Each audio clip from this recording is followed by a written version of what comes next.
10th class స్టూడెంట్స్కి ఈ సంవత్సరము మీ హిందీ సిలబస్ మారింది. మొత్తం బుక్స్ అన్నీ మారినాయి. వాటితో పాటుగా హిందీ సబ్జెక్ట్ కూడా మారడం జరిగింది.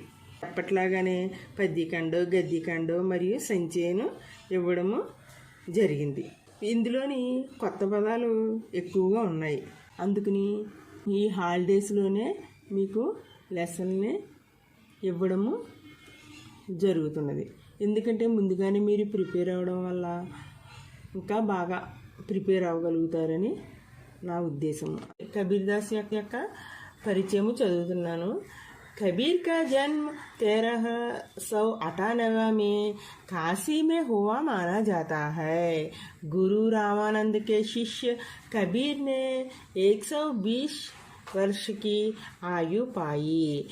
जीवन के अंतिम कुछ वर्ष मगहर में बिताए और वही चिरनिद्रा में लीन हो गए. कबीर गारू 1398లోని కాశీ గ్రామంలోని జన్మించినట్లుగా చెబుతుంటారండి. రామానంద గురువు గారి శిష్యుడైన కబీరు 120 సంవత్సరాలు జీవించి ఉన్నారు. జీవితం చివరి కాలంలో ఆయన కొన్ని రోజులు మగహర్లో గడిపి అక్కడే కన్ను మూసారంటండి. कबीर का आविर्भाव ऐसे समय में हुआ था जब राजनीतिक, धार्मिक और सामाजिक क्रांतियां अपने चरम पर थी. సమాజంలోని రాజకీయంగాను, ఆర్థికంగాను, సామాజికంగాను విప్లవాత్మకమైన మార్పులు జరిగేటప్పుడు కబీర్ గారు జన్మించారంటండి. उनकी कविता में गहरी सामाजिक चेतना प्रकट होती है. उनकी कविता सजही मर्म को छू लेती है. వారు ముందు తరాల గురించి ఆలోచన, ధార్మిక భావాలున్న కవి. వారి కవితలలోని సమాజము పట్ల ఒక గొప్ప అవగాహన ఉన్నట్లు కనబడుతుంది. एक ओर धर्म के बाह्याडंबरों पर उन्होंने गहरी और तीखी चोट की है, तो दूसरी ओर आत्मा परमात्मा के विरह मिलने के भावपूर्ण गीत गाए हैं.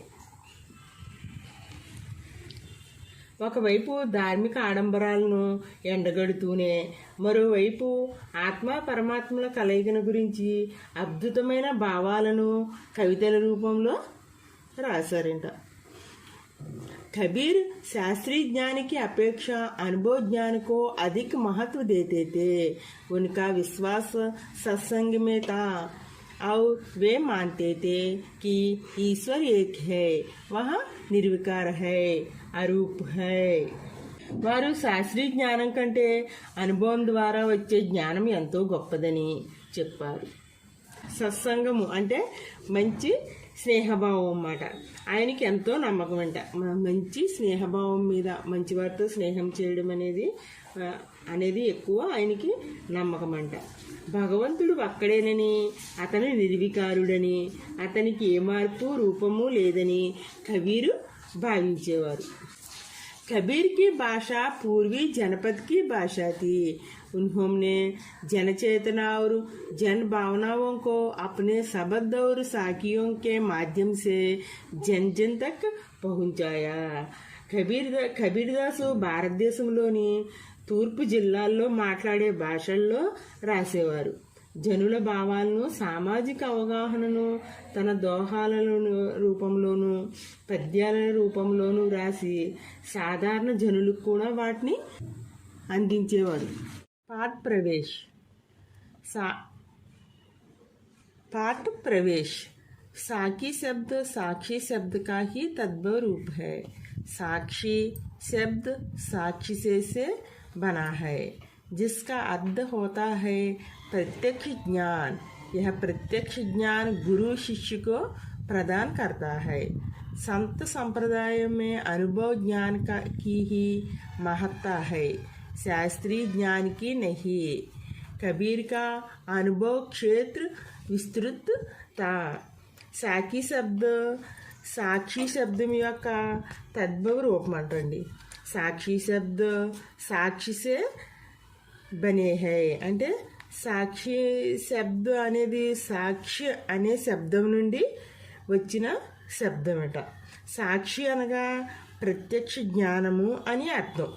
ఒక గురువు శిష్యుడికి ఎలా చెబుతాడో అలాగమాట ప్రత్యక్షంగా చెప్పడం.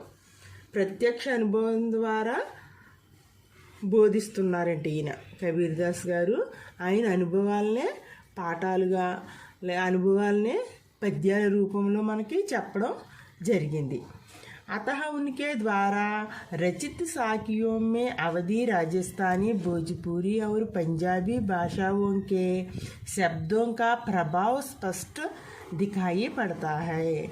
इसी कारण उनकी भाषा को पचमेल खिचड़ी कहा जाता है. कबीर की भाषा को सदुक्कड़ी भी कहा జాతా హై. ఈయన వీరి రచన అంతా కూడా ఎలా ఉన్నాయి, ఏ భాషలో ఉందంటే ఎక్కువగా అవధి, రాజస్థానీ, భోజ్పురి మరియు పంజాబీ భాషల్లో ఉన్న శబ్దాలను ఉపయోగించారంట వీరు. ఎందుకని వీరు అనేక ప్రాంతాలను తిరిగారు కాబట్టి అనేక భాషలు ఈయనకి తెలుసున్నాయి. అందులోని కొన్ని భాషల యొక్క శబ్దాలను ఉపయోగించి ఈ రచనలు చేయడం జరిగింది. మనకు సాకి పద్యం రాయడం జరిగింది.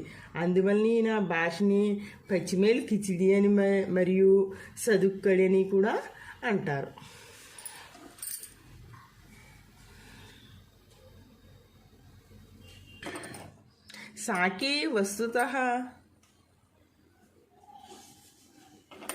साकी वस्तुतः दोहा चंद ही है, जिसका लक्षण है 13 और 11 के विश्राम से 24 मात्रा.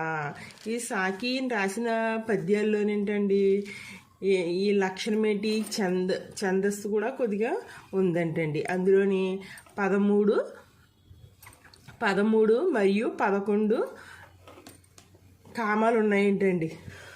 ఆరు మరియు అంతేకాకుండా 24 మాత్రాయే ఒత్తులు కూడా ఉన్నాయంట.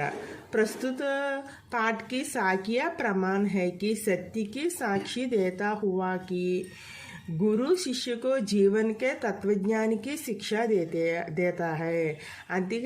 అంతేకాకుండా ప్రస్తుతము ఈయన ఇచ్చిన మన ఈ దోహాల్లోనేంట గురువు శిష్యుడి యొక్క జ్ఞానాన్ని, గురువు గారు శిష్యుడికి ఎలా బోధిస్తున్నారు అనే విషయాల్ని ఉన్నది ఉన్నట్లుగా బోధించడం అన్నమాట. ఈయన ఎక్కువగా ఈ పద్యాల్లో చెప్పడం జరిగిందంట. शिक्षा जितनी प्रभावपूर्ण होती है उतना ही याद रह जाने योग्य भी है. ఈయనిచ్చే శిక్ష జ్ఞానం ఎలా ఉందంట, ప్రభావితం చేసేటట్టుగా ఉన్నదేంటండి. అంటే ఏంటి, ఉన్నది ఉన్నట్టుగా చెప్పడం వల్ల ఓహో నిజమా అలాగా, అయితే గురువుగారు చెప్పింది కరెక్ట్ మాట, మనము ఆయన చెప్పిన రూట్లో మనం నడుచుకోవాలి అనే విషయాలు పిల్లల్లోని బాగా నాటుకుపోయి అలాగ ఆయన చెప్పినట్టు చేసేటట్లు పిల్లలు తయారవుతారంట. అంటే ఆయన చెప్పి అంత ప్రభావపూర్వకంగా ఉంటాయంట.